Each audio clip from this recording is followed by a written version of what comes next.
NEET में अगर आपके स्कोर अच्छे हैं और गवर्नमेंट कॉलेज से चूक गए तो जो बेस्ट प्राइवेट कॉलेज का ऑप्शन है वो आपको मिलता है कर्नाटक में। अगर नीट में आपके स्कोर कम है, आप जस्ट क्वालिफाइड भी हैं लेकिन बजट की बंदिश नहीं है, तो भी बेहतरीन कॉलेजेस में आपको एडमिशन मिल सकता है और वो राज्य है कर्नाटक। इसी कर्नाटक राज्य में राउंड 1 में रजिस्ट्रेशन हुए थे, राउंड 2 में फ्रेश रजिस्ट्रेशन नहीं होते, लेकिन मॉपअप राउंड में एक बार फिर से मौका है फ्रेश रजिस्ट्रेशन का।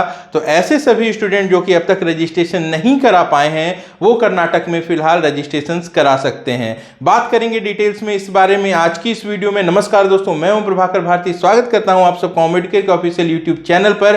कर्नाटक में राउंड 2 की काउंसलिंग ऑनगोइंग है, जो रिजल्ट्स हैं वो आने बाकी हैं, लेकिन इसके साथ साथ जो मॉपअप राउंड है उसके लिए रजिस्ट्रेशन की प्रक्रिया शुरू हो चुकी है। तो ऐसे सभी स्टूडेंट जो कि अब तक रजिस्ट्रेशन नहीं कर पाए थे या फिर जिनके नाम किसी भी कारण से वेरीफाइड लिस्ट में नहीं थे वो फिर से रजिस्ट्रेशन कर सकते हैं। कर्नाटक एक ऐसा राज्य है जहां पे 10 लाख रुपीस जो है वो मेरिट फीस है प्राइवेट कॉलेजेस में, लेकिन अगर आपके नीट के स्कोर बहुत कम है ऐसे में वहां पे एक अदर कोटा भी है जिनकी फीस ज्यादा है, और ये जो ज्यादा फीस है ये 25 लाख 30 लाख रुपए से लेके 40-45 लाख रुपए प्रति वर्ष की भी है। लेकिन ये सीटें जब वैकेंट रह जाती हैं तो बाद में नेगोशिएट होके कुछ कम बजट में मिलती हैं, अप्रॉक्स 1 करोड़ का बजट होता है। तो ऐसे में अगर आप जस्ट क्वालिफाइड भी हैं तो इन सीट्स पे एडमिशन ले सकते हैं, और इसके लिए जरूरी है आपका कर्नाटक एग्जामिनेशन अथॉरिटी यानी कि केईई जो कि काउंसलिंग कराती है कर्नाटक की, वहां पर रजिस्ट्रेशन होना। तो रजिस्ट्रेशन अगर आप मिस कर गए हैं तो आपके पास मौका है, जो शेड्यूल है वो केईई की वेबसाइट पे जारी हो चुका है। आपको एक बार फिर से बता देता हूं, यहाँ पे जो फ्रेश रजिस्ट्रेशन हैं वो 11 बजे से 12 दिसंबर यानी कि ऑलरेडी शुरू हो चुके हैं, और 14 दिसंबर 2020 2 बजे तक लास्ट डेट है। इसके बाद जो डॉक्यूमेंट वेरिफिकेशन है वो भी ऑनलाइन होगी, लेकिन जो मॉपअप राउंड की काउंसलिंग का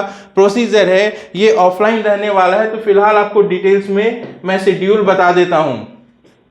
14 तारीख को शाम को 6:30 तक आप पेमेंट कर सकते हैं, आपके रजिस्ट्रेशन फॉर्म की पेमेंट कर सकते हैं। उसके बाद आपको डॉक्यूमेंट्स अपलोड करने हैं जो भी न्यूली रजिस्टर्ड कैंडिडेट हैं उनको, और इसके लिए जो टाइम दिया गया है वो 13 दिसंबर से लेके 15 दिसंबर को 2 बजे तक का दिया गया है। एंट्री पास की जरूरत पड़ती है मॉपअप काउंसलिंग को पार्टिसिपेट करने के लिए। तो ऐसे सभी स्टूडेंट जो ऑलरेडी राउंड 1 में ही वेरीफाई हो चुके हैं उनके लिए जो एंट्री पास डाउनलोड करने का समय है वो 14 दिसंबर से लेके 16 दिसंबर तक है। इसको डाउनलोड करना जरूरी है, वरना आप जो मॉपअप राउंड है उसमें पार्टिसिपेट नहीं कर पाएंगे। ऑफलाइन मॉपअप राउंड होगा, उसमें एंट्री के लिए आपको इस एंट्री पास का होना बहुत ज्यादा जरूरी है। ऐसे सभी कैंडिडेट जो कि फ्रेश रजिस्ट्रेशन करेंगे वो 16 दिसंबर से 17 दिसंबर तक अपने एंट्री पास को डाउनलोड करेंगे। ऑफलाइन काउंसलिंग का जो प्रोसीजर है ये बेंगलोर में होगा, केईई के जो हेड ऑफिस है वहां पे ये कैरी किए जाएंगे, और इसके लिए जो डेट्स हैं वो 18 दिसंबर से लेके 23 दिसंबर तक हैं। आपके रैंक के हिसाब से आपको वहां से एक शेड्यूल मिलेगा और उसी शेड्यूल पे आपको वहां पे जाना है, और वो जो शेड्यूल है वो 16 दिसंबर को आएगा।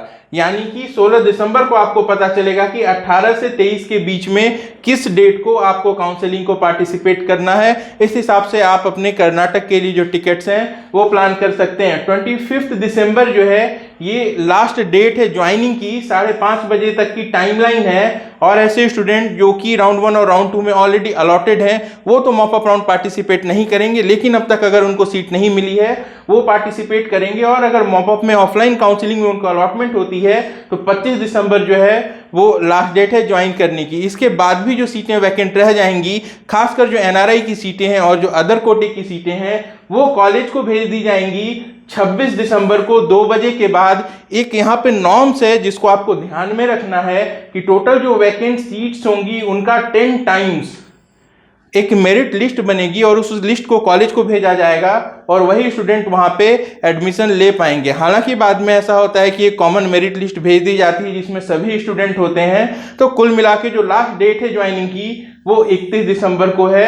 31 दिसंबर ही लास्ट डेट है एमसीसी की भी ज्वाइनिंग की, यानी कि सभी राज्यों में जो एमबीबीएस एडमिशन 2020 की एडमिशन की लास्ट डेट है वो यही 31 दिसंबर है। तो ये मॉपअप राउंड का शेड्यूल है कर्नाटक का। कट ऑफ की बात करें तो राउंड 1 में 591 पर क्लोज हुआ था, राउंड 2 में भी कट ऑफ हायर साइड में जाती हुई दिखाई दे रही है। मेरा ये मानना है कि जो ऑफलाइन मॉप अप राउंड की काउंसलिंग होगी, यहाँ पे जो कट ऑफ है वो 560 565 के आसपास रह सकती है। ऐसे स्टूडेंट जिनके इससे कम स्कोर है उनके लिए 4 कॉलेजेस हैं यहाँ पे जिनकी फीस जो है वो 16 लाख से 20 लाख तक है। 450 तक ये कॉलेजेस अलॉट हो सकते हैं। और ऐसे सभी स्टूडेंट जो इससे भी कम स्कोर वाले हैं या फिर जस्ट क्वालिफाइड हैं तो उनको अदर कोटे की NRI वैकेंट सीट्स जो हैं वो मिलेंगी। उनके लिए जो एक अप्रॉक्सीमेट एवरेज बजट है वो 1 CR होगा। ऐसे में बहुत सारे जो मैसेजेस आपके पास आते हैं और उसमें जो ऑफर्स आते हैं कि आपको 70 लाख 80 लाख में भी कर्नाटक में एडमिशन मिल सकता है, अच्छे से जांच कर लीजिएगा, वो फेक भी हो सकते हैं। क्योंकि अदर कोटे की भी जो मिनिमम फीस होती है वो पूरे पैकेज की अगर बात करें तो वो कम से कम 1 करोड़ के आसपास की होती है। ये बजट है कर्नाटक का, और ज़्यादा कमी आ सकती है अगर बहुत ज़्यादा सीटें वैकेंट रहेंगी। तो आप अच्छे से काउंसलिंग करें, पूरी जानकारी के साथ काउंसलिंग करें। हमेशा इस बात का ध्यान रखें कि कौन सी सीट आपको मिलने वाली है। तो ये था मॉप अप राउंड का शेड्यूल। राउंड 2 की कट ऑफ के साथ फिर से हाजिर होता हूं। आप अपना और अपनों का अच्छे से ख्याल रखिए। वीडियो को लाइक करना न भूलें और अगर नए हैं तो सब्सक्राइब भी जरूर कर लें। जल्द मिलता हूं। नमस्कार, जय हिंद।